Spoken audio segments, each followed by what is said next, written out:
Estamos iniciando mais uma vez o nosso programa de aulas Vem Aprender, agora com as aulas para o 4º e 5º ano do ensino fundamental.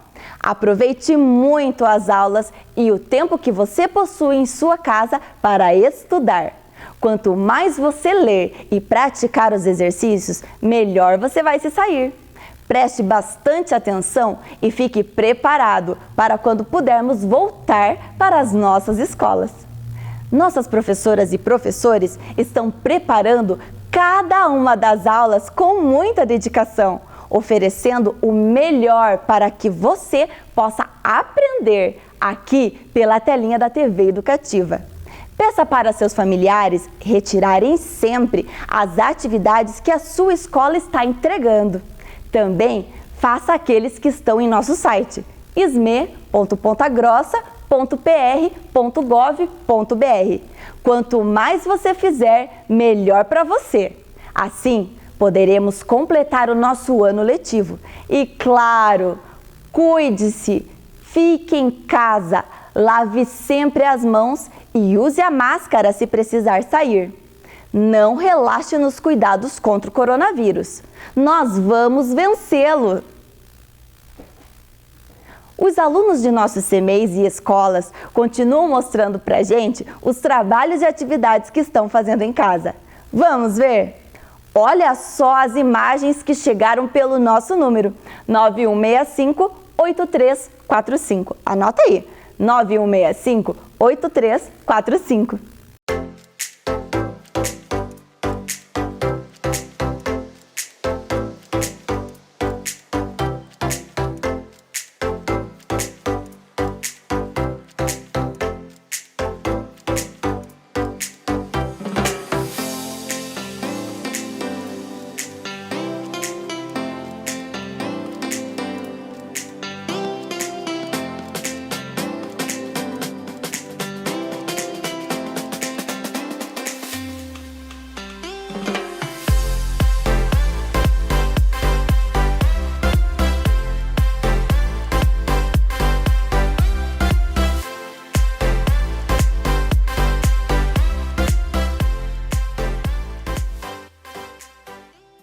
Muito bem, pessoal! Continuem assim, lendo muito e estudando. Ler e estudar é o melhor que você pode fazer para passar esse momento de pandemia. Os estudos nos deixam mais inteligentes e com muito mais conhecimento. Agora, a sua sala de aula é aqui na tela da TV Educativa de Ponta Grossa. Estão preparados? Então, vamos começar! Fique agora com as aulas do 4º e do 5º ano do ensino fundamental. Vem aí, Ciências Humanas.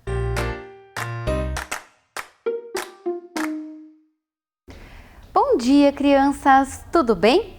Vamos para hoje mais uma aula de Ciências Humanas. Hoje na nossa aula, nós vamos falar sobre a família real no Brasil e a monarquia. Vamos começar vendo o que nós vamos aprender hoje. O objetivo da nossa aula é compreender a vinda da família real para o Brasil como mudança política e econômica estratégica que assegurava o poder de Portugal na Europa. E também reconhecer no processo das revoltas emancipacionistas e a independência do Brasil como ruptura dos laços coloniais com a metrópole. Então vamos começar olhando esta imagem. O que vocês estão vendo aqui? Então, nós estamos vendo casas, pessoas, charretes e estamos vendo aqui o mar. Observem o que tem nesse mar. Olha lá, tem navios prontos para saírem para o oceano. O que será que está acontecendo aqui? Então, esse aqui é o porto em Portugal, onde está acontecendo o embarque de Dom João, o príncipe regente de Portugal, para o Brasil. Essa é uma pintura que retratou esse fato histórico que aconteceu. Mas pensem bem, o que será que leva um rei, um príncipe regente, uma família real todinha estar saindo do seu país de origem. Parece até que fugindo. Sabe o que é? Vou contar para vocês. Esse rapaz aí se chama Napoleão Bonaparte. Ele estava querendo fazer um grande império francês lá na Europa. E aí ele começou a guerrear com vários países e tomar esses países para si. E ele precisava derrotar uma grande potência daquela época, que é a Inglaterra e o Reino Unido. E aí, os países, eles não podiam mais, para derrotar a Inglaterra, os países não podiam mais fazer comércio com a Inglaterra, porque ela era muito forte economicamente. Então, Napoleão decretou o bloqueio continental, que é essa linha vermelha, que nenhum país podia fazer comércio com a Inglaterra. Mas vocês estão vendo que aqui, Portugal não estava incluído nesse bloqueio continental? Sabe por quê? Porque Portugal era muito amiga da Inglaterra, devia muito para a Inglaterra. E aí, Napoleão ameaçou invadir Portugal e falou assim: ou vocês obedecem, ou então eu vou invadir o país de vocês. E ó, decretar guerra contra vocês. Deu medo, né? Ui, ui, ui. Então, a família real portuguesa pega todo mundo, a corte, o banco, toda a fortuna que tinha lá em Portugal e vai para os navios. E para onde que eles vão? Para a colônia deles, é claro. Olha lá, ó. Chegam aqui no Brasil, toda a família real. Olha, esse aqui era Dom João, essa sua esposa, Carlota Joaquina, e a sua mãe, Dona Maria I, a rainha de Portugal. Então, chegaram aqui no Brasil. Me diz uma coisa, o que aconteceu quando eles chegaram aqui? Essa é uma ótima pergunta, Nicole. Sabe o que aconteceu? Quando lá em Portugal eles estavam saindo, a Inglaterra ajudou a família real portuguesa a fugir para o Brasil. Cedeu navios, garantiu com que os franceses não seguissem eles, mas em troca eles queriam que o Brasil, que Portugal abrisse os portos aqui do Brasil para as nações amigas. Ou seja, a Inglaterra não precisava mais comprar direto de Portugal. Não precisava passar por Portugal primeiro as coisas que eram vendidas aqui do Brasil. A Inglaterra poderia fazer comércio direto com o Brasil. Então essa foi a condição para ajudar. Então a primeira coisa que Dom João fez antes mesmo de sair dos seus navios foi abrir os portos para o comércio com as nações amigas. Outras coisas que ele fez também, que foram, ó, nota 10, foi permissão para a instalação das fábricas na colônia, criar a imprensa régia, que publicou o primeiro jornal impresso no Brasil, a Gazeta do Rio de Janeiro, criou o Jardim de Aclimação, que hoje é o atual Jardim Botânico no Rio de Janeiro, fundou escolas de medicina no Rio e em Salvador, criou o Banco do Brasil. Então, Dom João, ó, fez coisas muito boas, porque aqui era colônia e não tinha nada. Eles se preocupavam apenas, antes de chegar aqui no Brasil, a colônia, a corte portuguesa, só se preocupava em tirar coisas daqui, tirar dinheiro daqui do Brasil. Quando eles chegaram aqui, eles olharam e acharam que tinham que melhorar muito o nosso lugar, nosso Brasil, né? Então, por isso que eles fizeram essas coisas. Mas também, olha lá, nota 0 para Dom João, porque ele simplesmente desalojou diversas pessoas para abrigar a corte portuguesa. Então pense você, tá lá morando na sua casa, construiu e daqui a pouco chega a corte, chega a família real portuguesa, bate na sua porta, fala: olha, todo mundo para fora, porque a partir de agora quem vai morar aqui é a corte portuguesa. São os nobres, são as pessoas que vieram com Dom João. eles colocavam uma plaquinha assim, ó, PR, Príncipe Regente. E a partir daquele momento, aquela casa não era sua mais. Você tinha que sair dali. Essa casa passou a pertencer à corte portuguesa. Quem era dono era o Príncipe Regente. Então, ó, isso já não foi muito legal, né? Então, agora, a gente vai conhecer um pouquinho de como era o Brasil de 1800. Não tinha saneamento básico. Não tinha limpeza. Quem fazia a limpeza das ruas eram os escravos. Então, as ruas, toda a sujeira das casas ficava em baldes nas ruas, toda suja. E no final do dia, eram os escravos que faziam essa limpeza das ruas e jogavam tudo no mar. Imaginem só. A população era predominantemente escrava, porque os senhores, eles não saíam nas ruas fazer as coisas deles. Quem tinha que comprar eram os escravos, quem tinha que levar eram os escravos, cuidar era tudo os escravos que faziam. Olha lá, acompanhavam sempre para carregar as coisas os seus donos, né? Os escravos eram, as pessoas brancas, os senhores de engenho eram donos dos escravos. E aqui também tem uma pintura para vocês verem como era o Rio de Janeiro de 1800. As ruas eram estreitas, não tinha saneamento básico, era tudo muito pacato. Então, Dom João começou a melhorar estas condições de vida aqui no Brasil, alargar as ruas para poder passar as carruagens e tudo mais. Prof, o que Dom João veio fazer aqui? Essa é uma ótima pergunta, Júlia. Dom João, além de ter fugido de Napoleão Bonaparte, ele também tinha um plano para Portugal. Então vocês viram lá no mapa que Portugal ela era pequenininha, ela estava espremidinha lá na Europa. E o Brasil, ele tem um território grande, né? Então, Dom João queria que Portugal voltasse a ter a força que precisava lá na Europa, ser uma grande potência lá na Europa também, por causa da sua colônia, sabe? E aí, em 1815, acabou a guerra contra Napoleão lá na Europa. Napoleão foi derrotado e acabou tudo por lá, tudo voltou na sua santa paz.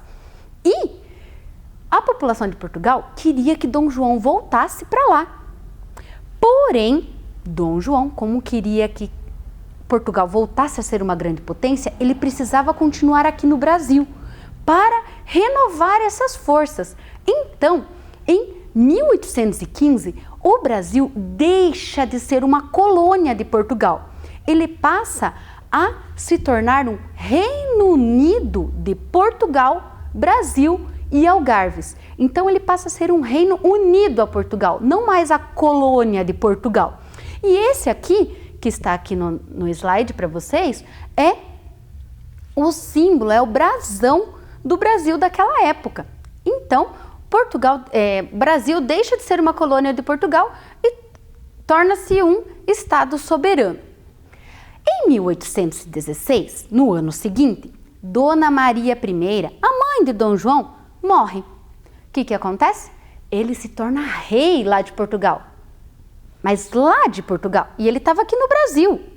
E aí, a população exige de todas as maneiras que ele volte para lá. Não voltou. Ficou aqui no Brasil por mais um tempo. Quando foi, sendo rei lá de Portugal e ainda estando aqui no Brasil. Quando foi em 1820, a população de Portugal não aguentou mais e fez a Revolução do Porto. Então, eles estavam querendo tomar o trono de Dom João. Dom João deixou? Claro que não. Então, ele já era rei lá de Portugal, Dom João VI agora, e ele falou, não, preciso voltar.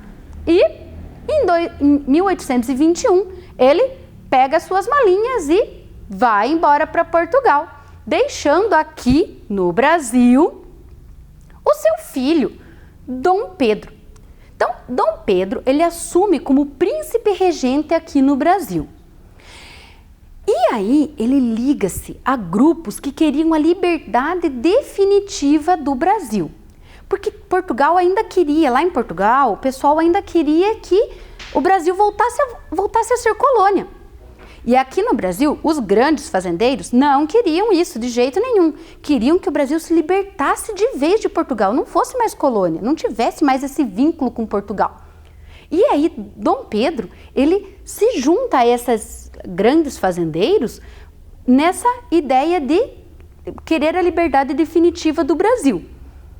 E também, o príncipe regente já não obedecia mais às ordens que vinham de Portugal, que diminuíram o poder de Dom Pedro e ele não deu ouvidos. Então, Portugal envia um decreto acabando com o governo de Dom Pedro e exigindo que ele voltasse para lá. Os liberais, essas pessoas que estavam envolvidas com a liberdade do Brasil, arrecadaram várias assinaturas a favor da permanência do príncipe regente e entregaram para Dom Pedro, dizendo: Dom Pedro, nós queremos que você fique aqui no Brasil, e Portugal querendo vir, mandando tropas para vir retomar o Brasil como colônia. E aí Dom Pedro ficou naquela: e aí, Dom Pedro, o que você fez, Dom Pedro? Se é para o bem de todos, de felicidade geral da nação, estou pronto. Digam ao povo que fico. Aí sim! Esse dia ficou conhecida como o Dia do Fico. Foi no dia 9 de janeiro de 1822.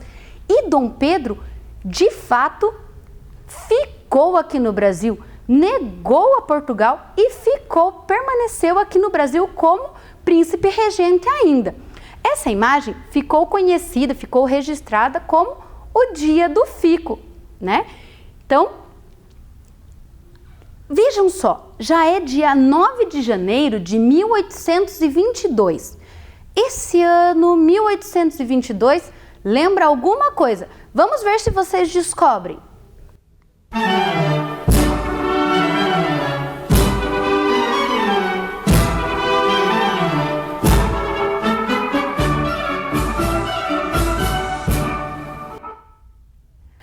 Quem será que descobriu? Acho que teve gente que descobriu, sim. Quem falou aí a independência do Brasil acertou. Então, esse quadro ficou conhecido como a independência do Brasil, que foi em 7 de setembro de 1822. O Brasil deixa de ser o Reino Unido de Portugal e passa a ser o Brasil, o Império Brasileiro. E Dom Pedro passa a ser o imperador do Brasil, Dom Pedro I. Agora que somos um país independente, o que foi preciso fazer? Então, começou a ser organizada a Assembleia Constituinte em 1823. Então, o Brasil teve seu primeiro reinado a partir de 1822 e os membros da Assembleia Constituinte não queriam muitas mudanças, porém pretendiam que o imperador não pudesse vetar e nem modificar as decisões dos deputados. Então, nessa de a gente organizar a nossa legislação, as pessoas que estavam criando essas leis não queriam muitas mudanças. Eles eram grandes proprietários de terras, donos de escravos, não queriam que mudasse isso, podia continuar assim. Mas eles não queriam que o imperador tivesse muito poder para mandar o que eles decidiram alguma coisa, Dom Pedro não podia mudar muito, não podia dar muito palpite naquilo ali. Então, eles colocaram isso na lei. Acham que Dom Pedro aceitou? Claro que não, né? O imperador não concordou com a Assembleia e acabou. Mandou o exército prender os deputados e acabou. Convocou novas pessoas e organizaram novamente a nossa Constituição. Então, essa Constituição, ela não foi votada, ela não foi debatida, ela foi imposta, ela foi outorgada por Dom Pedro I e ficou sendo a nossa primeira Constituição.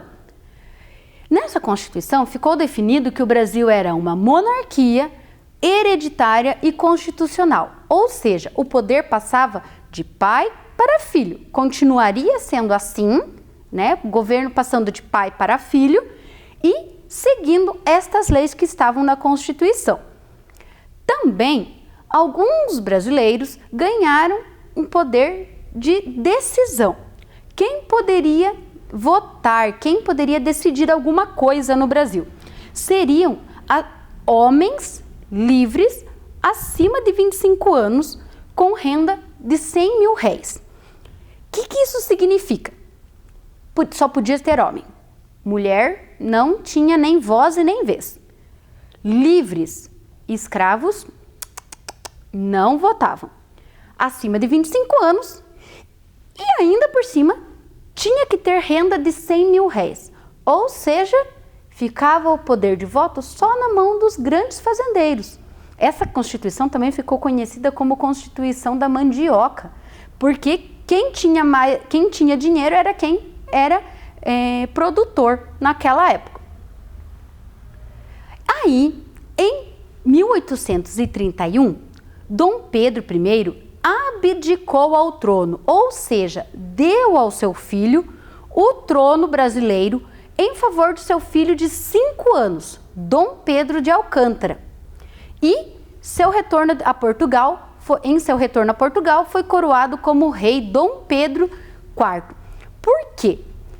O exército não estava mais apoiando Dom Pedro I, seja pelos castigos físicos a que eles eram expostos, pela falta de armamento, porque Dom Pedro ele não estava cuidando tão bem assim do Brasil, sabe? E aí a população começou a se revoltar e ao invés do exército ajudar a conter estas revoltas, o exército se juntou.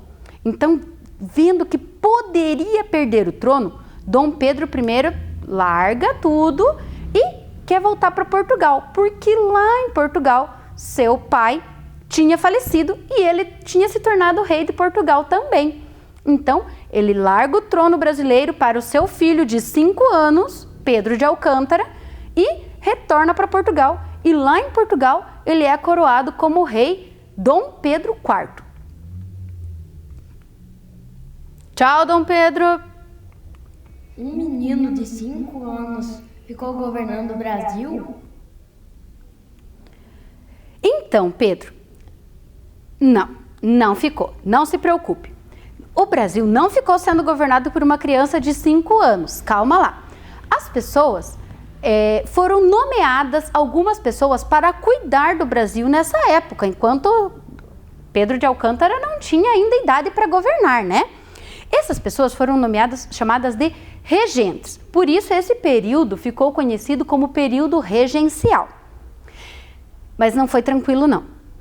Teve muitas revoltas que queriam separar o Brasil, que estavam lutando contra a escravidão, que estavam querendo melhorias para as suas regiões. Então foi um período bem conturbado da história do Brasil, cheio de revoltas, e as principais são essas que estão aqui. Aqui no sul nós tivemos a Guerra dos Farrapos, que durou 10 anos até ser acalmada, quando nós temos o segundo reinado a partir de 1840. Então, o que aconteceu? Dom Pedro II passou a ser cuidado aqui no Brasil. O povo brasileiro acreditava que ele ia ser um bom governante, porque ele nasceu aqui. A sua mãe já tinha falecido quando ele nasceu, pouco tempo depois a sua mãe já faleceu. O seu pai, quando ele tinha 5 anos, foi embora. Dom Pedro I foi embora para Portugal, né? Então ele foi criado aqui no Brasil, ele nasceu aqui, foi criado aqui, então o povo acreditava que ele ia ser um excelente governante para o Brasil. E ele foi criado para isso, para ser visto como alguém sério, alguém que saberia governar o nosso Brasil.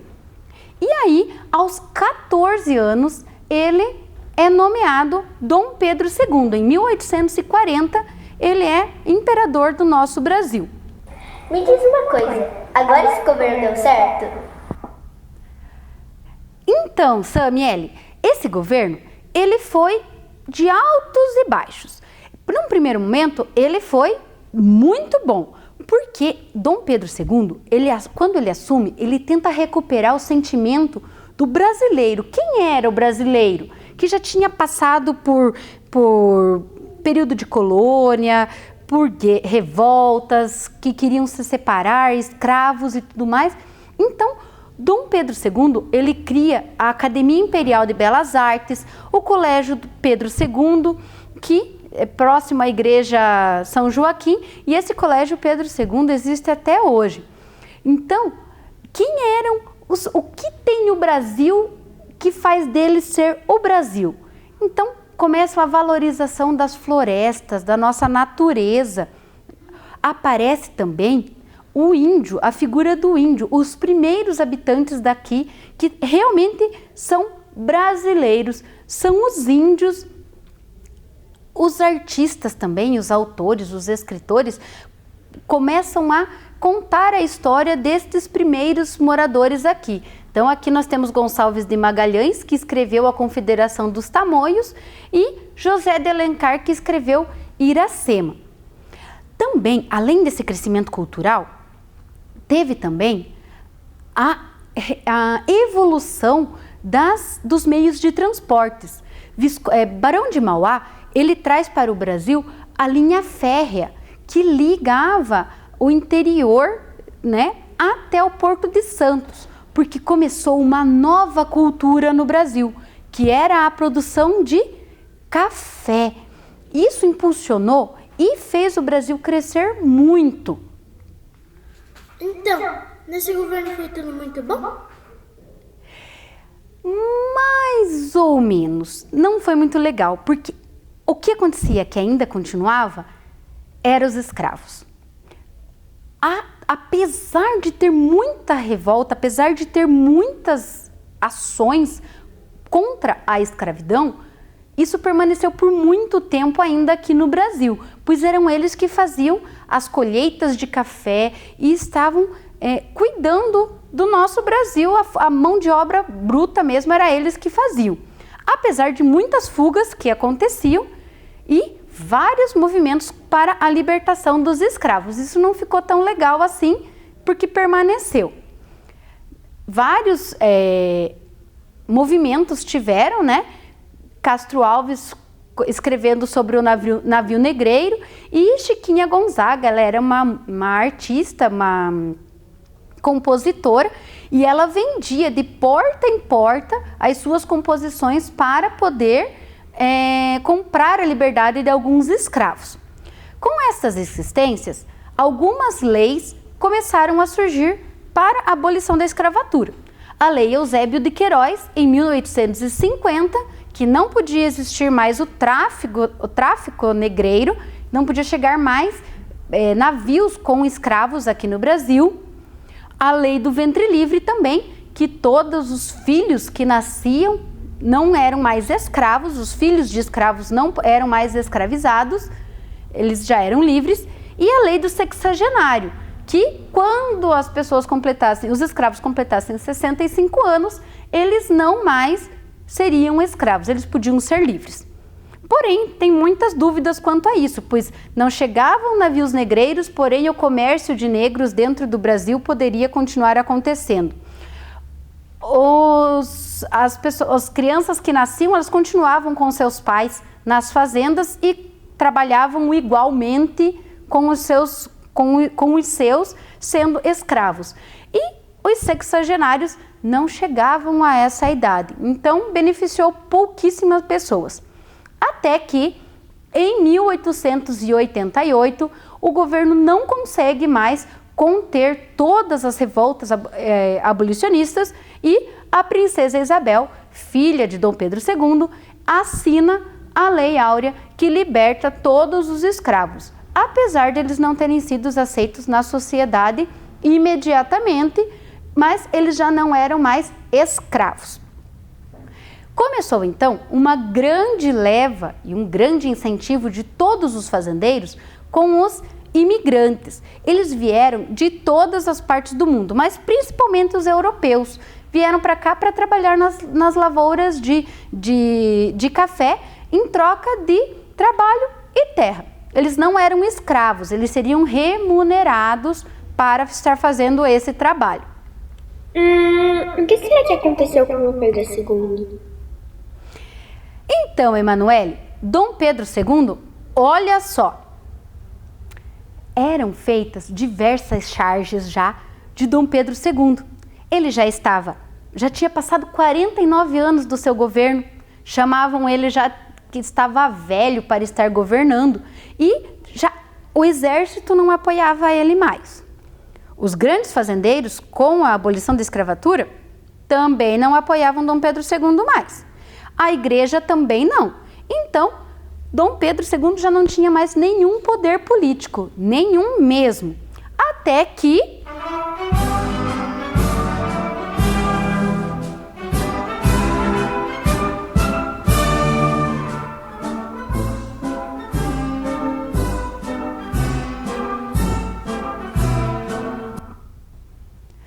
acontece a Proclamação da República, que foi em 15 de novembro de 1889.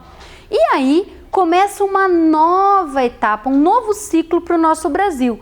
Vai embora, chega ao fim a nossa velha monarquia e começa uma jovem república. O nosso primeiro presidente, depois da proclamação da República, foi Marechal Deodoro da Fonseca, que foi quem proclamou a República e deu início a esse novo período. Então, agora, para fazer a nossa atividade de hoje, para relembrar um pouquinho as datas que nós conversamos e os fatos históricos que nós conhecemos hoje, nós vamos construir uma linha do tempo. E eu convidei algumas crianças para me ajudar com essa atividade. Eu vou estar passando a minha linha e vamos colocando as datas aqui para construir essa linha do tempo. Tudo bem? Vamos começar. 1808. Muito bem, 1808. O que aconteceu lá em 1808? Em 1808 começou a saída da família real portuguesa lá de Portugal e a vinda deles para o Brasil. Então está aqui aquela foto que nós vimos lá do Porto, a família real portuguesa, né? Que eles estão vindo para o Brasil, fugindo de Napoleão Bonaparte. Vamos para a próxima data. 1815. Muito bem, 1815 é a nossa próxima data. E foi importante porque o Brasil deixa de ser colônia de Portugal e passa a ser o Reino Unido de Portugal. Então, vamos colocar aqui a nossa foto. Próxima data. 1821. 1821. Lá em Portugal, já estava tendo a Revolução do Porto e Dom João volta para lá. Quem que fica aqui no Brasil? Seu filho Dom Pedro, que assume como príncipe regente aqui do Brasil. Vamos lá. 1822. 1822. Essa data ficou muito importante para nosso Brasil, pois foi a data da nossa independência e também o dia do fico, que foi antes, né? Então, Dom Pedro decide ficar no Brasil e depois proclama a independência. Vamos lá, próximo. 1824. 1824 ficou sendo a data da nossa primeira Constituição. Tá aqui a foto da nossa primeira Constituição. Lembram que Dom Pedro que mandou, que impôs a nossa Constituição. Então, que nós ficamos como uma monarquia hereditária e constituinte. Vamos continuar. 1831. 1831 é a data em que Dom Pedro volta lá para Portugal e abdica o trono, deixando para o seu filho, Dom Pedro de Alcântara, aqui no Brasil. E aí começa também o nosso período regencial, também aqui, de 1831 até 1840 será o nosso período regencial, que é onde tem várias revoltas para que Dom Pedro não assumisse com 5 anos, né?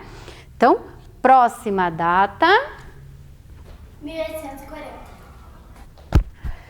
1840 é a data onde nós começamos o nosso período, o segundo reinado, que assume o Dom Pedro II, aquele menininho, né, que já estava com 14 anos a partir de 1840. Então, o Brasil é governado por Dom Pedro II. Vamos continuando. 1888. Em 1888, já estamos com várias leis para a abolição da escravatura, certo? Mas somente em 1888 é que ela é abolida completamente e não temos mais os escravos no Brasil. Não podem mais se ter escravos no Brasil, são todos livres. Próxima. 1889. E por fim, 1889, chega ao fim o nosso período de monarquia. É proclamada a República no Brasil e começa uma nova etapa para a nossa política, para o nosso Brasil. E chega ao fim todo o período da monarquia. Espero que vocês tenham gostado e aprendido muito com essa aula. Em breve vejo vocês novamente. Tchau! Vem aí, Ciências da Natureza. Olá, crianças, tudo bem? Eu sou a professora Tamara e hoje vim trabalhar com vocês Ciências da Natureza. Gostaria de mandar um grande abraço para todos os professores e professoras da Rede Municipal de Ensino e também um abraço para todos os professores que ajudaram a preparar essa aula que está bem bacana. Bom, antes de a gente começar, vamos retomar um pouquinho conhecimento, experiências e investigação. Bom, esses são os 3 conceitos básicos que a gente precisa para ser um bom investigador e um bom cientista. Vamos aqui para a nossa retomada da aula da semana passada? Bom, características dos animais. Lembram que na semana passada vocês aprenderam com a professora Dirce sobre os animais? Então, as características, como vocês aprenderam, são bem diferentes. Quanto ao habitat, ou seja, o local onde o animal vive, pode ser terrestre ou aquático, e também existem animais que são terrestres e aquáticos. Sobre a sua locomoção, existem animais que andam, correm, saltam, tem também aqueles animais que andam, correm e saltam. Existem animais que nadam, rastejam e também os animais que voam. Sobre a sua alimentação, existem animais que são herbívoros, ou seja, se alimentam de vegetais, carnívoros, se alimentam de carne, onívoros, que são aqueles animais que se alimentam de carnes e vegetais. Os detritívoros são aqueles animais que se alimentam de outros animais em decomposição. E existe também os animais que se alimentam de insetos, que são os insetívoros, e os granívoros, que se alimentam de grãos. Sobre a reprodução, nós também aprendemos na semana passada que existem os animais que são vivíparos, ou seja, o filhotinho ele é gerado lá na barriga da mamãe. Ovíparos são aqueles animais que nascem do ovo. E os ovovivíparos são aqueles animais que nascem, estão dentro do ovo, mas o ovo fica lá dentro da barriga da mamãe, tá bom? Sobre a cobertura do corpo, nós também aprendemos que existem animais que têm escamas, pelos, penas. A pele pode ser seca ou rugosa, lisa ou úmida. E também existem aqueles animais que possuem carapaça, como o jabuti, que a gente viu na aula da semana passada. Também aprendemos sobre a cadeia alimentar. Ela serve para que os seres vivos obtenham os nutrientes necessários para o seu desenvolvimento e sobrevivência. É uma sequência de transferência linear de energia e de matéria. Então, retomando, a cadeia alimentar, ela possui os vegetais, que são os produtores, os animais, que são os consumidores, e os fungos e bactérias, que são os decompositores. Bom, a gente já retomou um pouquinho sobre a aula da semana passada, mas agora a gente vai iniciar a nossa aula dessa semana com o objetivo que nós temos para aprender na aula de hoje. Identificar as partes da planta e as suas funções. Vocês aí de casa, 4º e 5º ano, sabem identificar as partes da planta? Será? Bom, mas para a gente pensar um pouquinho mais, vamos para a pergunta que norteia a nossa aula, que é: quais as partes da planta e as suas funções? Será que vocês sabem identificar as funções de cada parte da planta? Bom, vamos aprender no decorrer da nossa aula. Partindo disso, vamos para as hipóteses. O 4º e o 5º ano já mandou aqui para o nosso programa quais são as hipóteses que eles pensaram lá na casa deles. Ela tem folhas. Será que tem folhas as partes da planta? O tronco serve para segurar as folhas? Vamos pensar. Tem tronco? Tem raiz? As folhas fazem sombra. Muito bem, mas vamos pensar um pouquinho mais?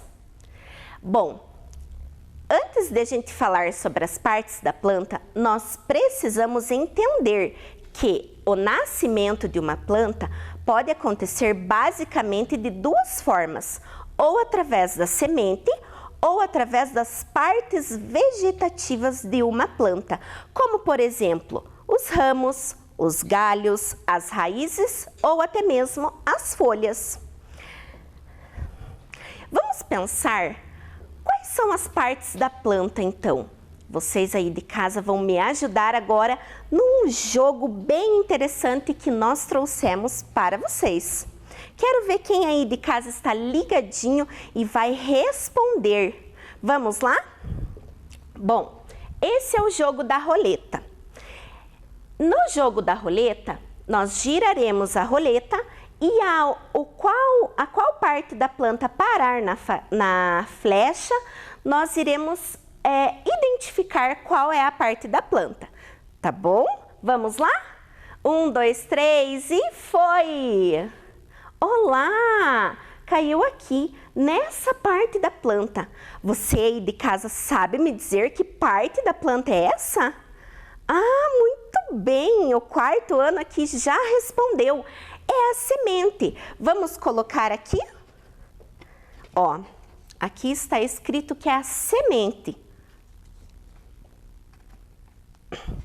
Vamos girar mais uma vez? 1, 2, 3. Foi! Isso!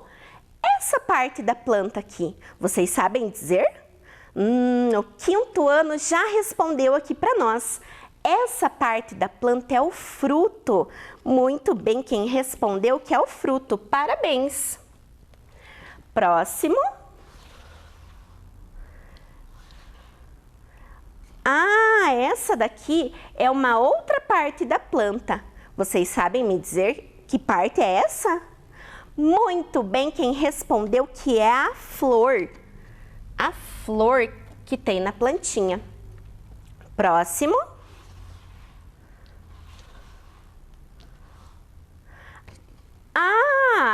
Agora deu aqui essa outra parte da planta. Que parte é essa? Quarto ano já respondeu aqui para nós. É a raiz. A raiz. Girando. Opa! E agora? Será que o quinto ano pode me ajudar a descobrir que parte é essa da planta? Muito bem, quem respondeu que são as folhas. As folhas. E agora sobrou só mais um. Vamos ver se girando aqui a gente consegue parar lá? Quase. Mas essa parte da planta aqui, tenho certeza que o quarto e quinto ano está ligadinho e sabe me responder. Essa parte da planta é o tronco, mas também é conhecido como caule. Muito bem, agora que a gente já identificou as partes da planta, vamos para a nossa experiência. Vamos verificar quais são os materiais que vocês irão precisar para realizar essa experiência em casa. Diferentes tipos de plantas, papel toalha e régua. Vamos comigo? A professora trouxe aqui alguns tipos de plantas, de frutos, de sementes, mas vocês aí de casa podem pegar qualquer tipo de planta que tenha lá no seu quintal ou na sua horta. Bom, a primeira plantinha que nós iremos identificar é essa daqui.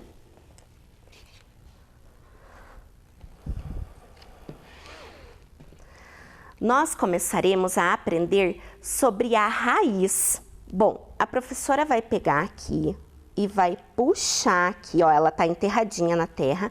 Esse daqui é um pezinho de feijão. Ó, estou tirando aqui.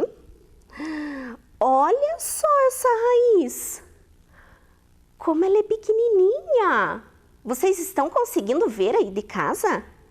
Olha só como a raiz é bem fininha. Viram? Essa é a raiz do pezinho de feijão, tá? Trouxe também para mostrar para vocês uma outra raiz, que é essa daqui. Quem que conhece essa raiz? Quem que já comeu dessa raiz? Essa raiz aqui, ela é conhecida como mandioca. Vocês sabiam que a mandioca é uma raiz?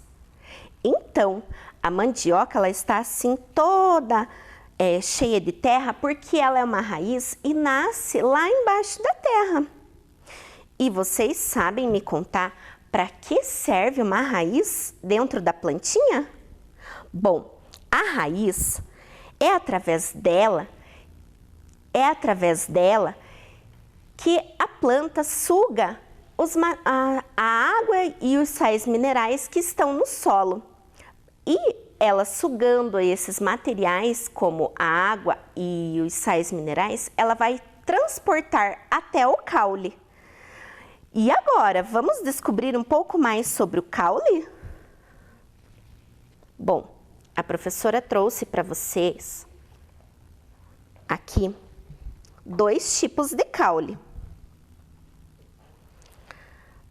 Ó, essa daqui é a planta que nasce a batata.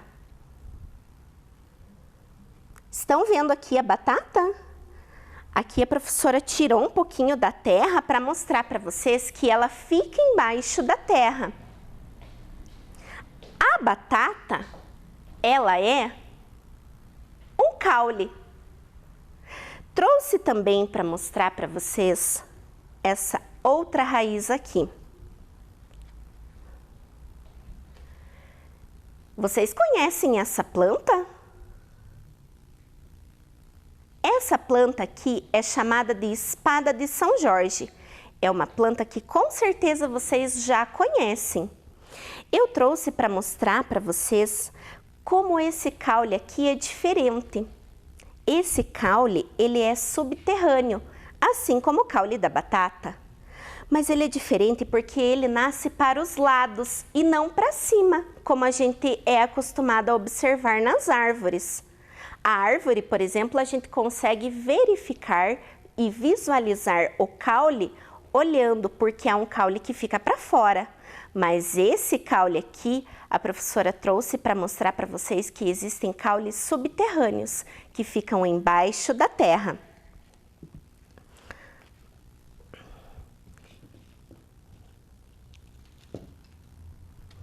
Agora, nós veremos as folhas.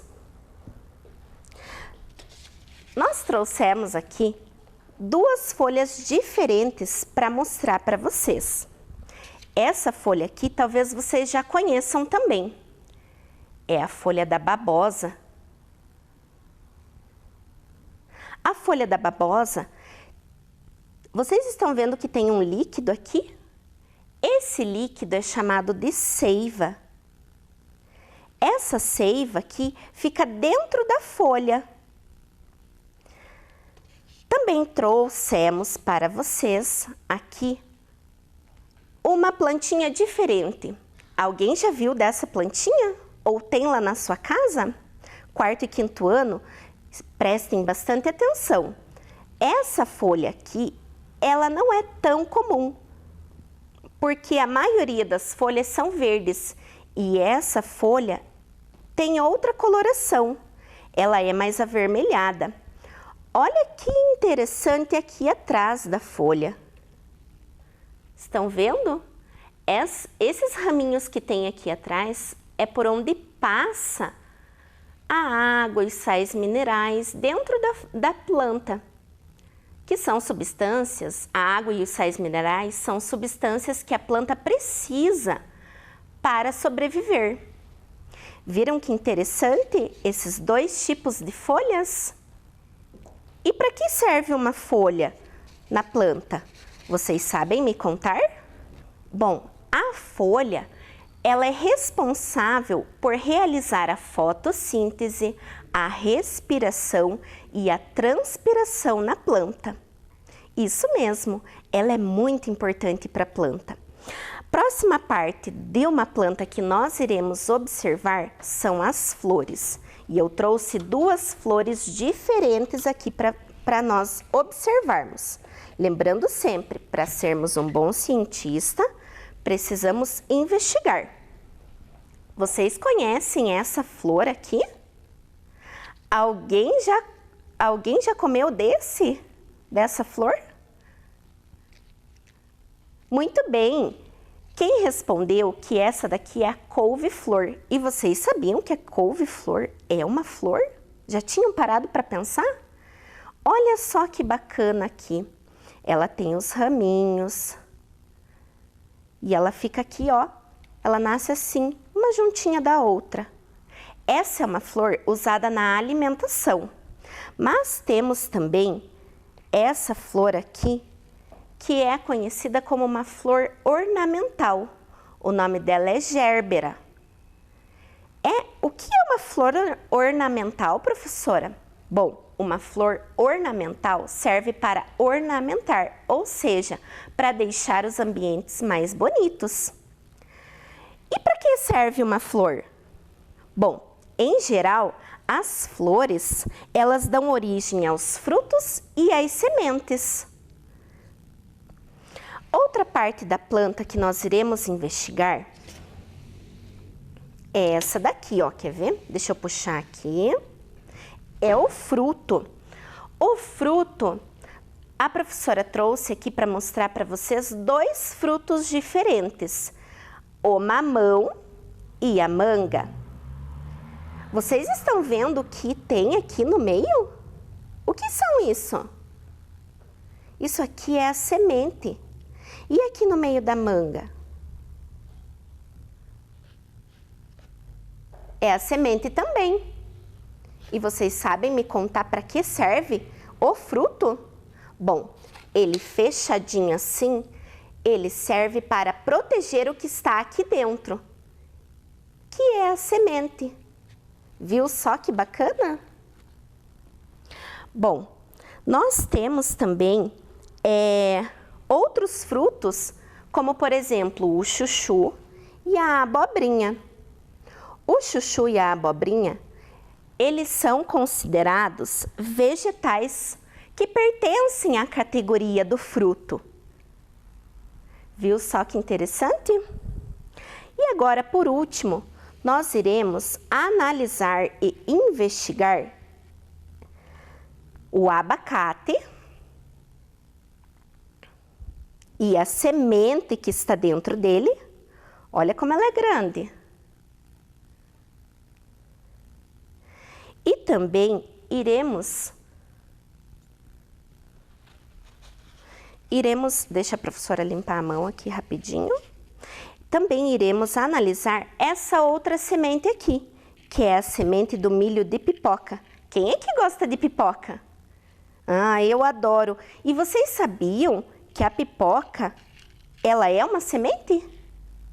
Olhem a diferença dessa semente aqui, que é bem pequenininha, e dessa semente do abacate, que é bem grande. E para que serve a semente? Vocês sabem me contar? Bom, a semente, ela tem a função de dar origem a outras plantas. Por exemplo, se eu plantar essa semente aqui de abacate, cuidar, depois que eu plantar lá na terra, vai nascer um novo abacateiro que vai produzir outros abacates. E também a semente, ela reserva aqui dentro energia para o nascimento da outra plantinha nos primeiros dias de vida. Viu só que bacana aprender tudo isso sobre cada parte da planta?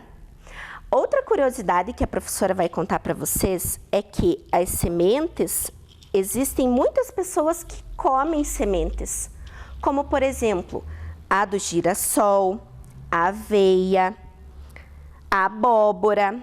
Vocês aí de casa já comeram semente de abóbora? Eu nunca comi, mas dizem que é uma delícia. Então, agora que a gente já investigou tudo isso, nós iremos retomar para que servem as partes da planta. Vamos lá? Então, a raiz. É através da raiz que a planta absorve a água, os sais minerais e conduz a matéria orgânica até o caule. E o caule? Bom, ele é responsável pela sustentação da planta e também para a condução de substâncias de que a planta necessita. Ou seja, a raiz vai captar ali do solo água e sais minerais, vai transportar até o caule e o caule vai transportar para as outras partes da planta. E as folhas? Bom, a prof também explicou sobre as folhas. As folhas, elas são responsáveis pela fotossíntese, respiração e transpiração da planta. E sobre a flor? Bom, as flores, elas dão origem aos frutos e sementes, mas também vou contar uma coisa para vocês. Nem toda planta tem flor e nem toda flor dá origem a frutos. Sobre o fruto, a principal função do fruto é proteger a semente que está lá dentro. Bom, e uma semente, ela serve de reserva de alimento para uma nova planta nos primeiros dias de vida e para preservar a espécie. Muito bem! Bom, agora nós trouxemos para vocês se divertirem aí de casa um quiz. Quero ver o 4º e 5º ano se está bem afiado para responder aí de casa. Vamos lá? A cebola, ela é um fruto, um caule ou uma raiz? Vamos lá?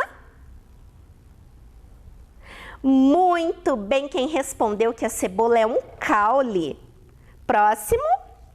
Batata. A batata eu acho que vocês vão saber, pois estava nas nossas experiências. Então, ela é uma raiz, um caule ou um fruto? Muito bem, quem respondeu que é um caule, parabéns! E agora, quarto e quinto ano, me ajuda nessa daqui? Batata doce. Vamos lá, ela é um caule, um fruto ou uma raiz? Vamos ver a resposta correta? Raiz! A batata doce é raiz. Muito bem, parabéns para quem acertou. E a poinsettia? Bom, essa planta aqui, eu tenho certeza que vocês conhecem ou pelo menos já viram ela. Essa parte avermelhada aqui é semente, flor ou folhas? Quem sabe me contar? Muito bem, quem respondeu que é folhas. Isso mesmo, essa parte vermelha é folha. E dependendo da estação do ano, elas nascem verdinhas e mudando a estação, ela vai ficando avermelhada. É bem bonita, né? Essa planta. E a vagem? Bom, ela é raiz, fruto ou caule? Vamos descobrir? Muito bem, quem respondeu que é fruto. Parabéns! E o milho? Milho é caule, fruto ou semente? Vamos descobrir? Semente, muito bem vocês aí de casa que responderam. E o brócolis? Bom, vocês viram a couve-flor e é bem próximo do brócolis. Aí já vão lembrando lá da nossa experiência. O brócolis é raiz, fruto ou flor?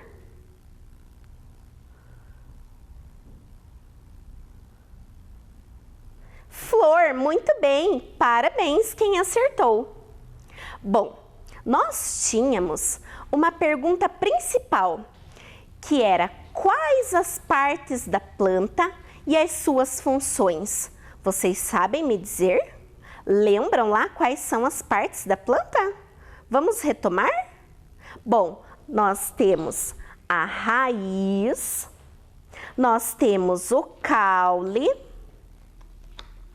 nós temos as folhas, nós temos a flor, nós temos o fruto e nós temos também as sementes. E aprendemos hoje também sobre a função de cada parte da planta. Viu só que bacana? Vamos retomar aqui então? Vocês se lembram que tínhamos algumas hipóteses? Bom, quais eram as partes da planta era a nossa pergunta principal. E vocês de casa mandaram as hipóteses. Ela tem folhas? As plantas têm folhas? Sim. O tronco, ele serve para segurar as folhas? Sim. Lembra que a professora contou para vocês que o caule, ele serve para dar estrutura para a planta? Tem tronco? Bom, as árvores têm tronco. Existem plantas que o caule é mais fininho, como o do pé de feijão, que a professora mostrou para vocês na nossa experiência. Tem raiz? Tem raiz. As folhas fazem sombra? Que delícia! Existem árvores que ficam bem grandes e fazem sombra. E você aí de casa, se tiver a oportunidade de plantar lá no seu quintal uma árvore, ou até mesmo fazer uma horta, não perca tempo, pois as plantas ajudam também a purificar o ar. Vamos lá? O nosso objetivo principal da nossa aula era identificar as partes da planta.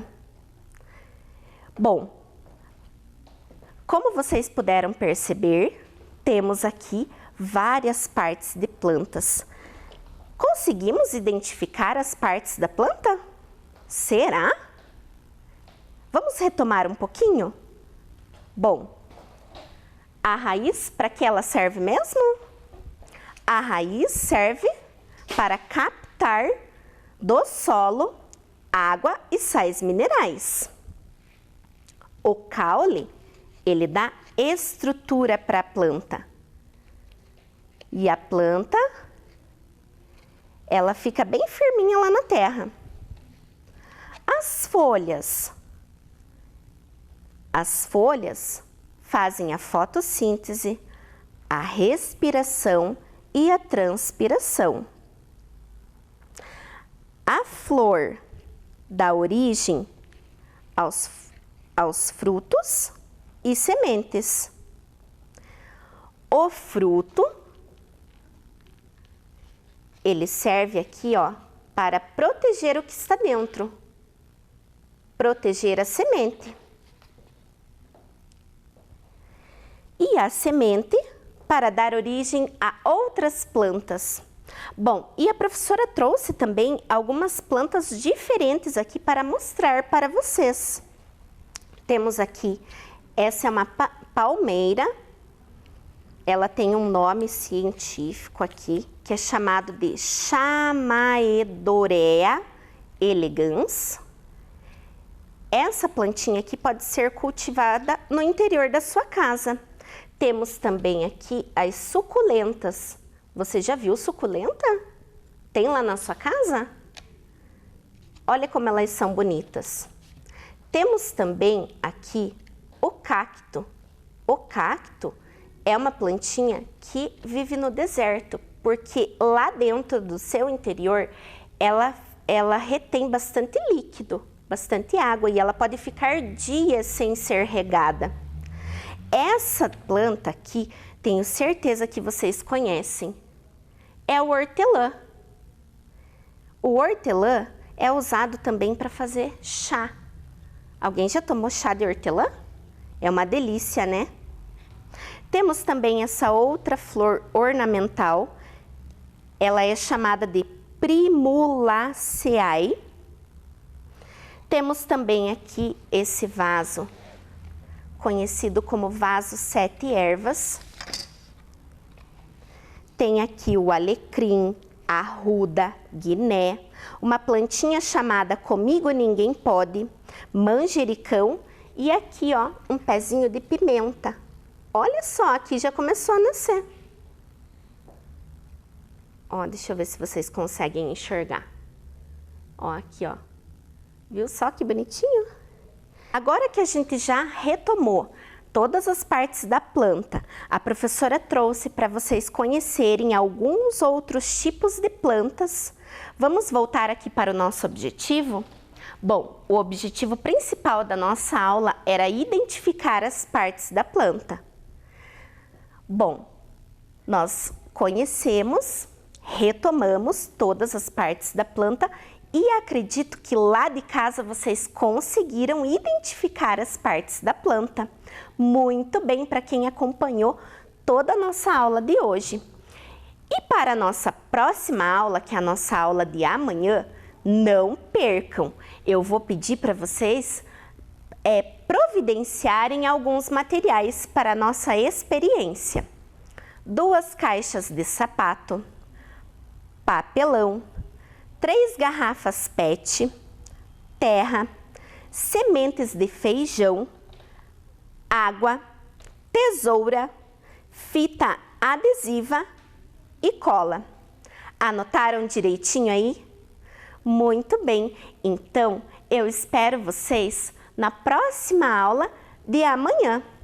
Um grande abraço e até mais! Vem aí, arte!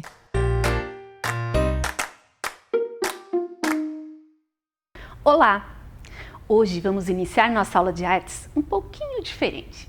Você está bem sentado aí? Está na sala, na cozinha, no seu quarto? Pois bem, aproveita, senta aí bem confortável e eu quero que você feche os olhos. Isso, vai se acomodando, fica bem confortável. Vocês irão fechar os olhos calmamente e agora vão respirar fundo e soltar o ar bem devagar. Puxa pelo nariz e solta pela boca. Mais uma vez. Puxa pelo nariz e solta pela boca. E agora, abre os seus olhos lentamente. E observe o que tem ao seu redor. Se você está no quarto, observe o que você tem no quarto. Se você está na sala, o que você tem na sua sala? Ou na cozinha. Observe. Observaram bem?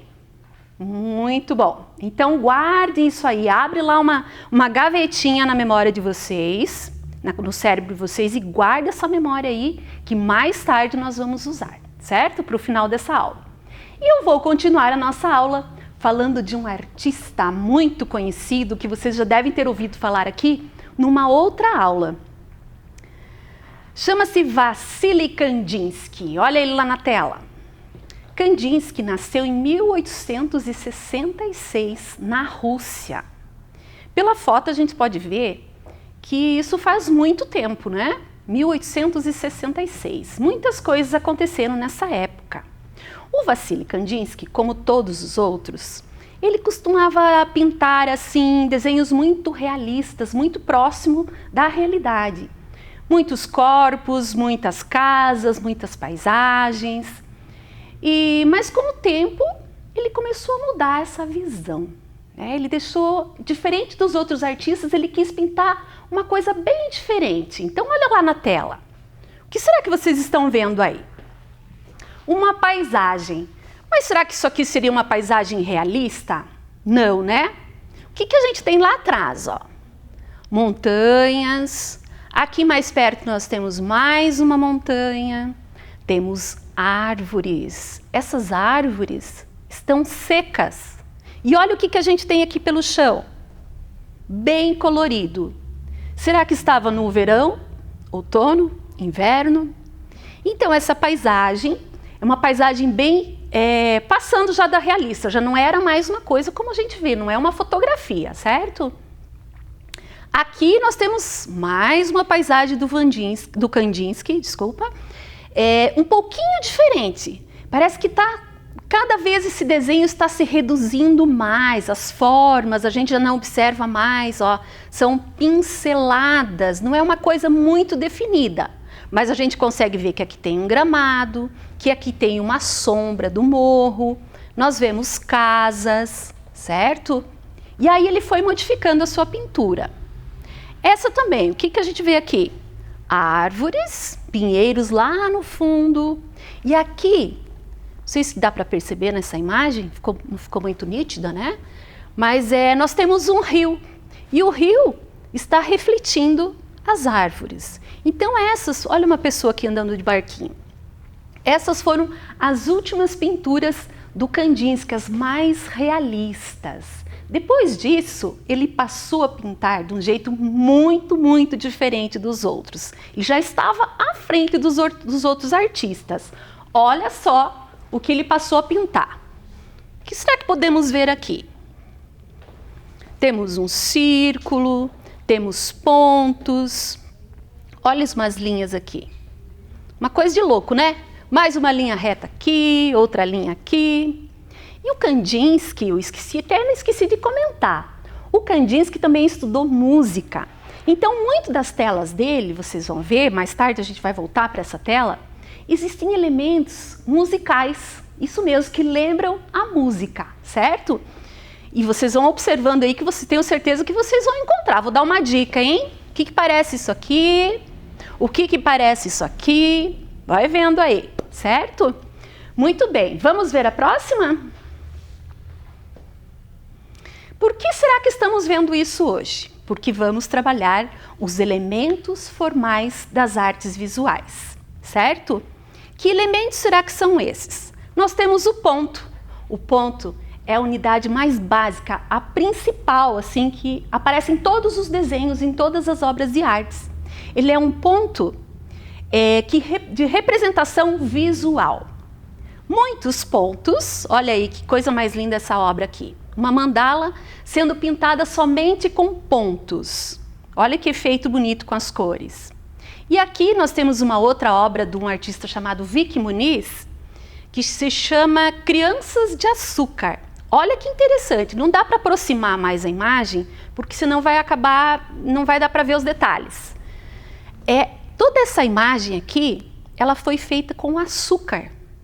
O Vicky Muniz fez várias crianças através do açúcar. Foi espalhando açúcar e fazendo o desenho em cima de uma mesa preta. Bonito, né? Pode passar. E a partir do momento que a gente junta muitos pontinhos, olha aqui, ó, pontinhos, pontinhos e pontinhos, nós teremos uma linha. Isso mesmo. A gente precisa de muitos pontos para formar uma linha. E a linha, ela é importantíssima para o desenho. Afinal, o desenho se forma com linhas. E aí nós temos vários tipos de linhas. Olha lá. Uma linha reta, horizontal, né? Quando você olha assim no horizonte, então é a linha deitada. Nós temos uma linha curva. Nós temos linhas onduladas, certo? Vai pensando o que lembra isso aqui, né? Uma linha reta, porém inclinada.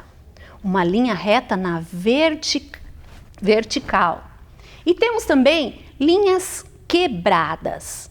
Aqui nós temos um espiral. Eu gosto desse espiral, parece um túnel do tempo, né? E vocês vão ver mais tarde que juntando todas essas linhas, ainda a gente pode ter linhas mistas, certo? Então, muito importante saber isso. Além do ponto e da linha, nós vamos ter a forma.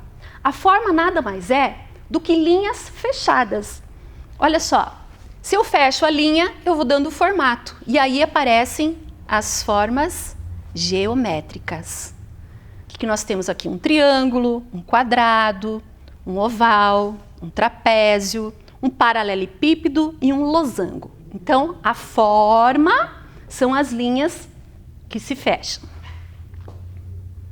E aí nós temos um elemento muito importante que todo mundo gosta, né? A cor. A cor é um elemento que vai dar o toque final à nossa obra de arte. Mas como a cor, ela exige assim mais tempo para a gente trabalhar com ela, nós teremos uma aula só para falar de cores, certo? Hoje a gente vai só lembrar delas aí. Agora nós temos a textura. O que será que é a textura? A textura é muito interessante. Ela é um elemento visual que com frequência ela substitui o tato. Vocês lembram o que é o tato? É um dos partes dos sentidos, né? Nós temos a visão, temos a audição, olfato, paladar e temos o tato, aquilo que a gente sente com as mãos. Porém, a textura, ela pode também ser visualizada, certo? Olha o que nós temos aí. Uma parede, textura de uma parede, que isso vocês veem com frequência, né? Será que precisa ir lá passar a mão no muro, na parede para sentir que é uma textura? Não, porque vocês já conhecem e visualmente vocês irão perceber essa textura. Aqui nós temos um tronco. Olha só esse tronco todo enrugado, todo, né, ao mesmo tempo parece um tronco seco, certo? Ele tem uma textura, a gente está visualizando, eu não preciso passar a mão. A terra seca, quando deixa de chover, ou mesmo depois que as poças de água secam no inverno, né? A terra fica partida. Aqui embaixo nós temos lixas, isso mesmo, lixas de lixar parede, de lixar madeira. Tem várias cores aqui, ó.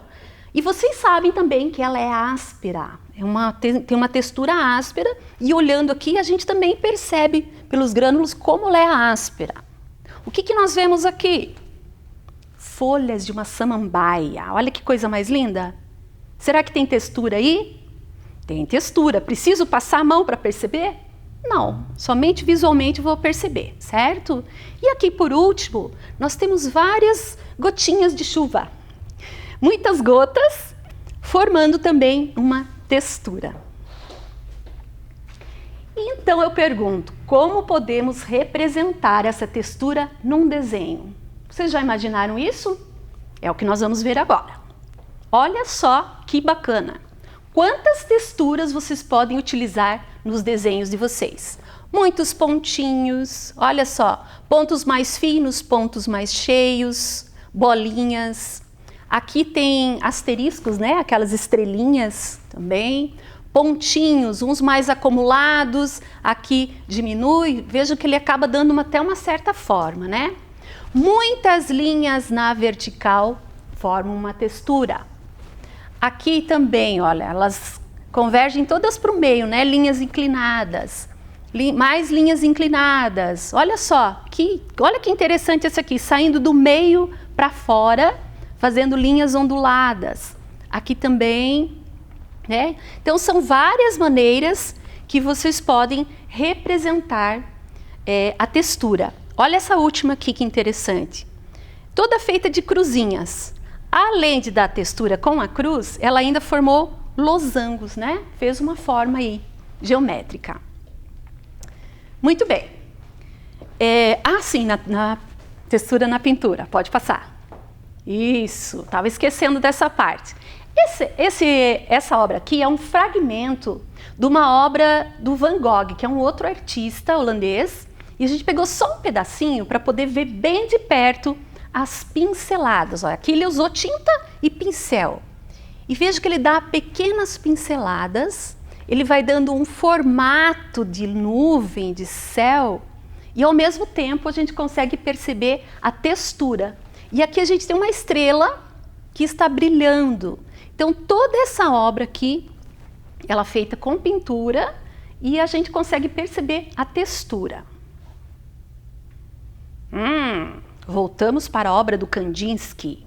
Agora, vocês vão analisar junto comigo, nós vamos fazer a leitura dessa obra novamente. E vocês vão procurar observar bem quais os elementos formais das artes visuais que nós podemos perceber aqui. Olha lá, temos linhas inclinadas, retas inclinadas, certo? Aqui, olha que interessante, linhas inclinadas com linhas horizontais acabou formando uma textura. Aqui essa esfera, olha só que bacana, dentro dela está cheio de elementos, pontos, linhas curvas, linhas inclinadas. Mas sabe o que é interessante dessa obra do Kandinsky? Que o Kandinsky ele pinta de uma maneira que a gente pode brincar com a obra dele. Olha que coisa linda. Dá para a gente perceber formas que talvez nem ele tivesse a intenção de fazer, mas que se vocês observarem, vocês vão encontrar essas formas. Olha que bacana. Sabe o que eu achei aqui? Um coelho. Olha só. O rosto do coelho. Aqui, um olho, já saindo os bigodes. Claro que não é uma forma perfeita, né? Uma sobrancelha. Aqui não dá a impressão que tem uma mãozinha, uma patinha aqui, ó. Uma mãozinha, uma patinha, né? Aqui nós temos pontos. Isso aqui, para mim, olha que legal. Tem essa esfera e tem uma linha ondulada. Pensa lá, eu já achei uma forma aqui. Para mim ficou parecendo um balão. Então olha só que bacana, dá pra gente achar um monte de coisa aqui. Isso aqui, eu que sou professora de artes e música, já visualizei um teclado de piano. Aqui, uma parte do violão. Olha quanta coisa legal. Olha essa forma aqui. Estão vendo? Uma forma geométrica. E foi uma coisa assim tão pensada. Vocês pensam que ele chegou aqui e fez de qualquer jeito? Não. Ele pensou para fazer essa obra. Olha o que aparece dentro dessa... Ou aparece outra forma aqui, gente. Olha que bacana isso. E parece que ela vai se reproduzindo, como se fosse uma obra dentro de uma outra obra. Não é lindo isso? Olha aqui. Mais pontos, triângulos. Aqui, esse amarelo por trás aqui. Outra forma geométrica. Então aqui nessa obra nós temos tudo. Nós temos as linhas, nós temos os pontos, nós temos textura, temos cor, certo? Muito bacana. Vamos para a próxima? Acharam que iam sair sem fazer nada, né? Vamos juntos então criar um trabalho artístico aqui. Então pega lá um caderno de desenho, se você tiver uma folha, qualquer material. Se você não tem tinta, não tem problema, tá? Você observa e depois, mais tarde, se você conseguir uma tinta, você pode fazer. Se não tem tinta, vou te dar uma ideia, hein? A mãe não vai gostar muito, não.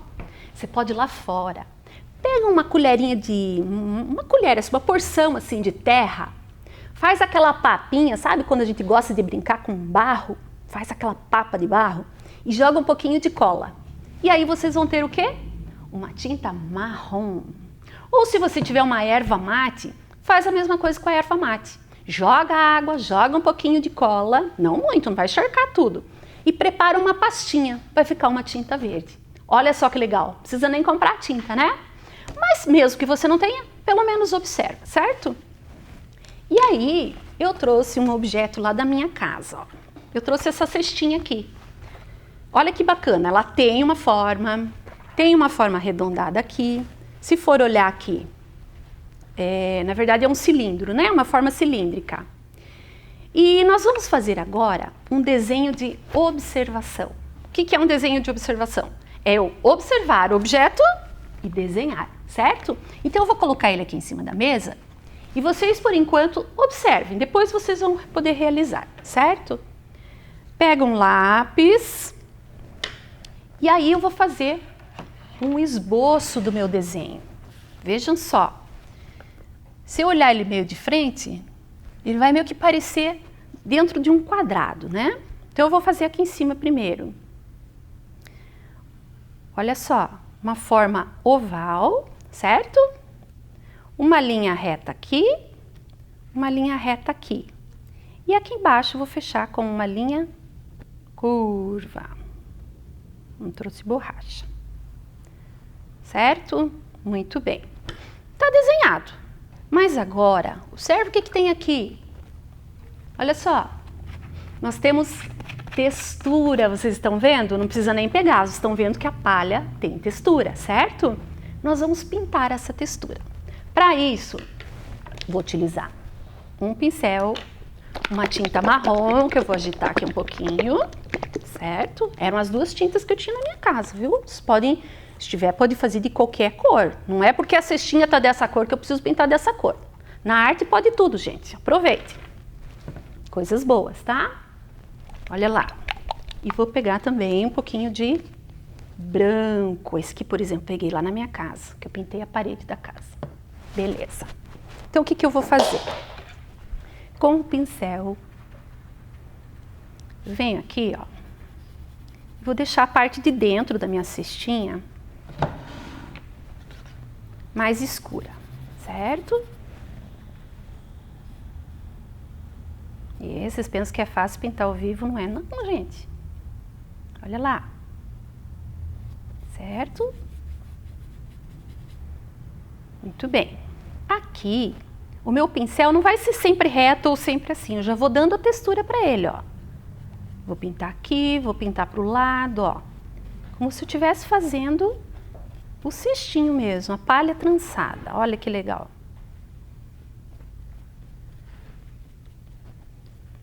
Certo? Então, várias texturas aqui. Ah, e para que será que eu vou usar o branco? Vamos dar uma clareada nesse trabalho aqui. Olha só. Agora que vai aparecer bem, ó. Tá vendo? E aí, eu não preciso misturar toda a tinta. Vou fazendo uns traçados aqui, um pouquinho lá. Tá? E aí, ele vai dando uma textura. Aqui em cima, não tem uma bordinha assim, parece meio arredondadinho, né? Então, eu vou fazer isso aqui, ó, com o meu pincel. E vou fazer um acabamento nesse cesto aqui, ó. Tá? Termino de pintar aqui, como aqui tá batendo mais luz, eu vou deixar um pouquinho mais claro o meu cesto desse lado aqui. Tá? Eu tô imaginando que tá vindo uma luz desse lado aqui e vou pintar, tá? Muito bem. Esse cestinho está em cima do quê? Da mesa, muito bem. Será que eu posso pintar minha mesa aqui embaixo assim? O que será que vai dar a impressão? Que o meu cesto um pouco tá voando e vai acabar caindo. É como se eu estivesse pintando o cesto aqui, tá? E eu preciso que a mesa apareça. Então, eu vou pegar um pouquinho para cima do cestinho aqui, ó. E vou passar uma linha aqui atrás, certo? E aí eu vou ter a impressão que realmente o cesto está em cima da mesa. Vou fazer aqui um pouco de sombra, tá? E aí vocês têm uma pintura. Não é legal isso? Depois dá para inventar, pôr flor, mas o que eu queria mostrar mesmo para vocês era a textura que vocês podem dar com a tinta, certo? Ah, professora, mas eu não tenho tinta em casa. Então nós vamos fazer uma atividade agora com o seu lápis de escrever. Pega lá, lápis de escrever, pode pegar uma borracha, vou deixar aqui do ladinho. A gente sempre tem que pegar o material e deixar sempre organizado, certo? Pegar mais uma folha.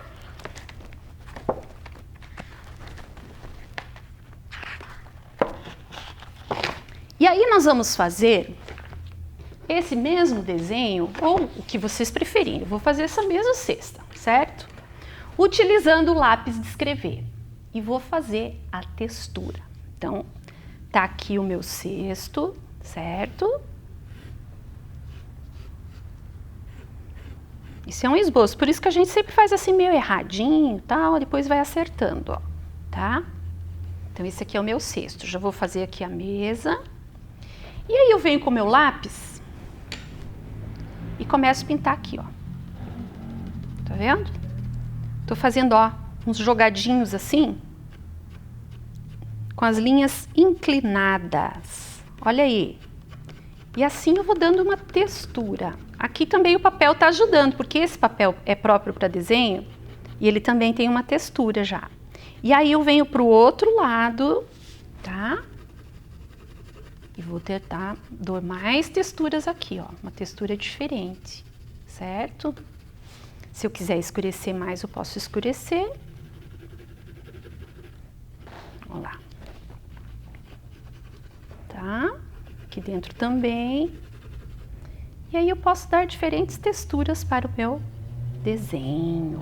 E aí preenche tudo. Não vou preencher aqui, senão não vai dar tempo, certo? Eu quero passar mais uma coisa para vocês. Então, olha lá.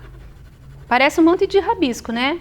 Mas se eu for fazendo sempre na mesma forma, para lá e para cá, para lá e para cá, não estou rabiscando o trabalho. Eu estou dando texturas, ó. Tá? Essa é diferente dessa. Você ainda pode criar texturas, ó, assim, assim. Fica legal? Esses dias nós fizemos bandeirinhas, tinha uma linha mais grossa, uma linha mais fina, certo? Então, tudo isso é textura que você pode fazer na sua casa. E lá no site também deixei uma atividade assim para vocês fazerem. Para o pessoal do primeiro ciclo, tem uma outra atividade bem legal, que explica lá que vocês vão fechar os olhos, tal, e vão fazer um desenho assim, assim, assim. E depois vem a surpresa. Leiam lá com atenção que vai ficar bem bacana, tá? Muito bem, o que mais que temos aí? Ah, olha só! Lembra? Abram a caixinha da memória lá, no início da aula. O que eu falei para vocês? Observarem tudo que tinha ao seu redor, certo? Olha o que apareceu. Com certeza, na sua casa, vocês têm todos esses objetos aqui, não tem? Então eu pedi para que vocês observassem, com uma observação, um olhar assim bem atento e sensível, porque a arte, ela está em todos os lugares que nós estamos, em todo o redor, né? A nossa cama tem arte, olha as linhas que tem na cama. Vejam, linhas retas, certo? A televisão, essa mais antiguinha, mas ela tem linhas, ela tem um formato, ela tem cor, ela tem textura, né? Aqui nessa parte a gente consegue observar que tem uma textura. Olha esse relógio, que coisa mais linda. Vejam se não é bem artístico, né? Nós temos aqui uma forma. Olha que coisa mais linda essa linha aqui curva, ó, né? E todo um detalhe aqui. Então, quem fez tudo isso também teve que estudar as linhas, teve que estudar os pontos, teve que estudar textura, teve que estudar sobre cor. Olha essa mesa, que coisa mais linda. Uma forma oval e essas pernas bem diferentes, né? Parece que vai quebrar, vai cair tudo. Não, mas ela está muito bem elaborada, tá? Uma cadeira igual a da professora lá na escola, também com linhas curvas, linhas retas. Esse vaso sanitário, olha que diferente, né? Tem um formato bem diferente, aqui mais quadrado, aqui mais arredondado.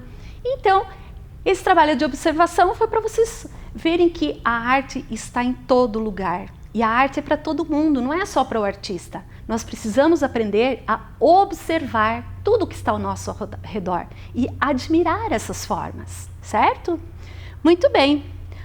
Na natureza, nós também temos linhas. Olha que bacana essa serra aqui. E aqui embaixo vocês podem observar que a gente tem uma estrada. E essa estrada vai descendo, descendo, descendo, e ela vai descendo com curvas e acaba formando uma linha mista.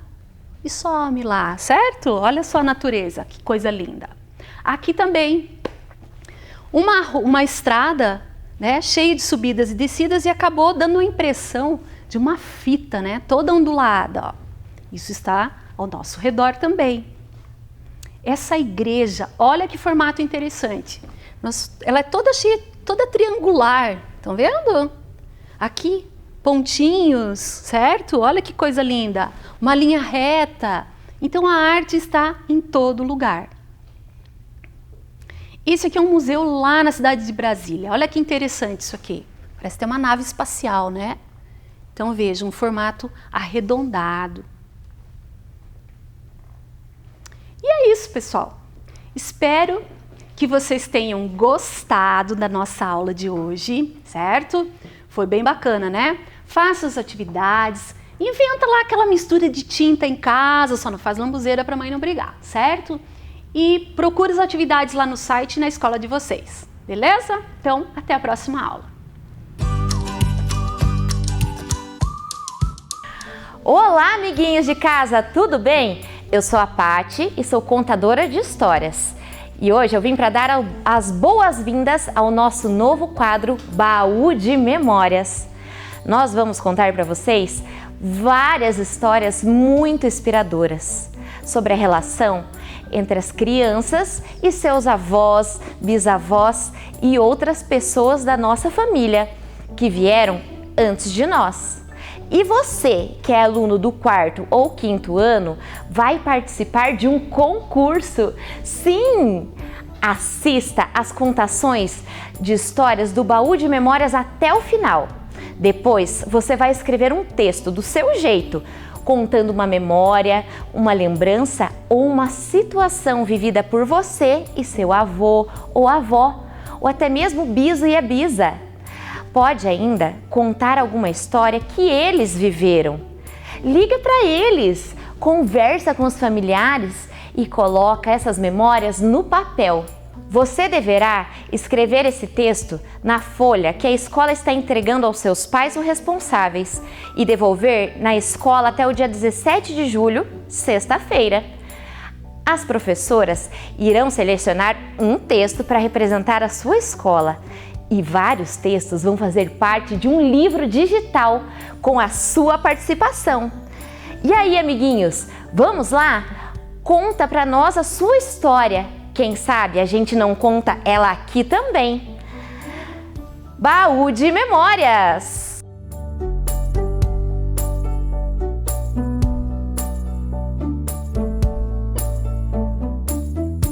A Bisa fala cada coisa. Esse livro foi escrito por Carmen Lúcia Campos, as ilustrações são de Marília Bruno e a editora é a Panda Books. Minha Bisa fala umas coisas muito estranhas. Suas palavras são fáceis e conhecidas, mas deixam minha cabeça cheia de dúvidas. A Bisa diz que tem uma pinta no céu da boca. Será que o céu da boca tem estrelas e cometas? Ela sempre reclama de dor na batata da perna. Será que é de tanto comer batata frita? Eu acho que é.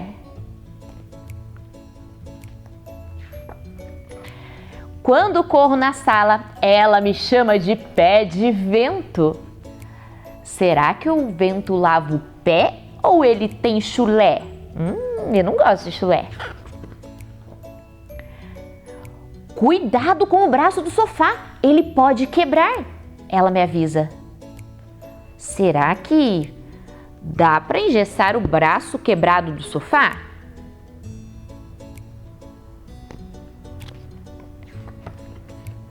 Quando se olha no espelho, ela diz que as maçãs do rosto estão sem cor. Será que as maçãs do rosto são vermelhas ou são verdes? Às vezes ela sente uma dor na boca do estômago. Será que a boca do estômago usa batom? A Bisa compra remédio para a raiz do cabelo e para a planta dos pés. Será que ela está virando uma árvore de ponta cabeça? A Bisa passa o creme no rosto para tirar os pés de galinha.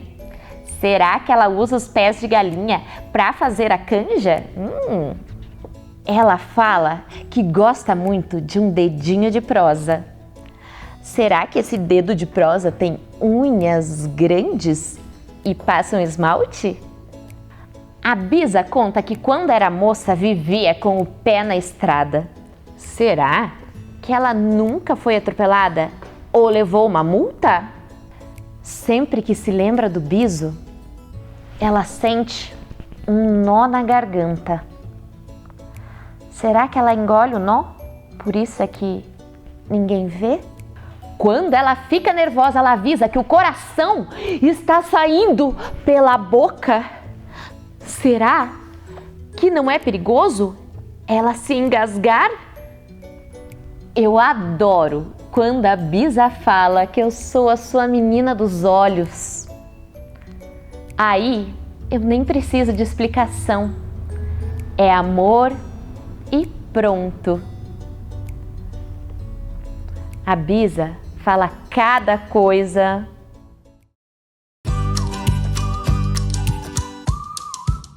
Chegamos ao final de mais um programa de aulas Vem Aprender. Agora, pegue as atividades enviadas pela sua escola e estude. Baixe também os exercícios que estão em nosso site isme.pontagrossa.pr.gov.br.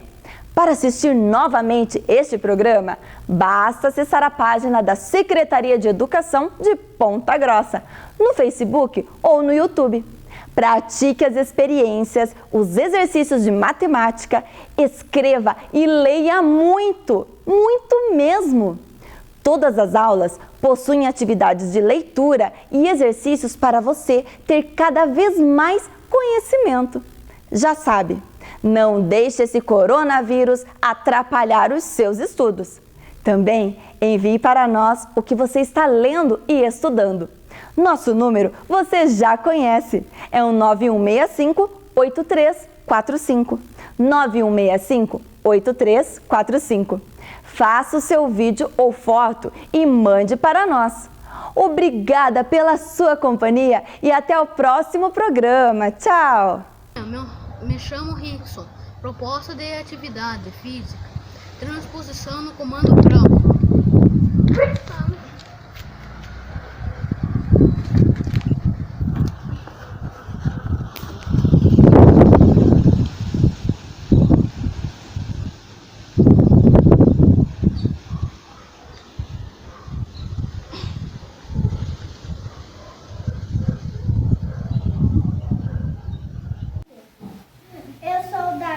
Eu sou o Natan e a gente é da Escola Maria Laura. Estamos representando os meios de comunicação.